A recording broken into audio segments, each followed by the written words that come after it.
Assalomu alaykum barchaga. Bugun ijara shartnomalari va tekinga foydalanish shartnomalarini davlat ro'yxatidan o'tkazish masalasini ko'rib chiqamiz va ushbu davlat ro'yxatidan o'tkazilmasligi oqibatlarida qanday holatlar kelib chiqishi masalasini ham ko'rib chiqamiz. Ko'pchilikka ma'lum, jismoniy va yuridik shaxslar tomonidan ko'chmas mol-mulkni ijaraga berish va tekinga foydalanish shartnomalari Vazirlar Mahkamasining qarori asosida soliq organlarida hisobga qo'yilishi belgilangan. Ba'zi bir shaxslar ushbu ijara shartnomalari va tekinga foydalanish shartnomalari soliq organlarida hisobga qo'yilishini davlat ro'yxatidan o'tkazilgan deb hisoblash holatlari ham tez-tez uchrab turadi. Ammo aslida bunaqa emas. O'zbekiston Respublikasi Fuqarolik kodeksi va ijara to'g'risidagi shartnomalar qonunchilik hujjatlari bo'yicha ijara shartnomalari va tekinga foydalanish shartnomalari yozma shaklda tuzilishi va notarial tarzda tasdiqlanib davlat ro'yxatidan o'tkazilishi belgilangan. Lekin ushbu shartnomalarni soliq organlarida hisobga qo'yilishi u davlat ro'yxatidan o'tkazilishini keltirib chiqarmaydi. Ushbu holatda faqatgina soliq organida hisobga qo'yiladi. Unda davlat ro'yxatidan o'tkazilganligi to'g'risida aniq hujjatlar sizga taqdim qilinmaydi. Bu faqatgina notarius orqali amalga oshirilishi belgilangan.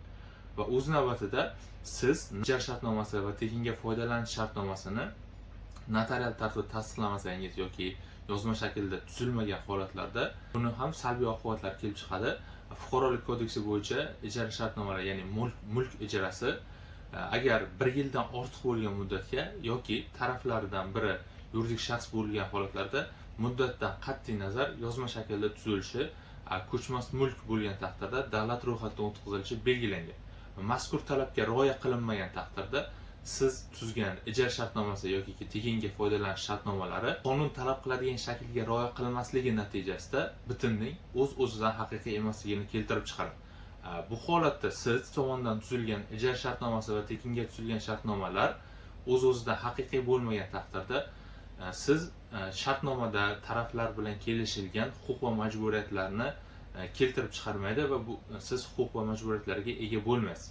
Bu holatda siz ijara to'lovlari yoki aytaylik ijara obyektini ta'mirlash uchun qilingan xarajatlar yoki boshqa qandaydir ko'rilgan zararlarni to'g'ridan-to'g'ri ikkinchi tarafdan talab qilib ola olmaysiz. Ya'ni bu Fuqarolik kodeksida aniq qilib ko'rsatib qo'yilgan.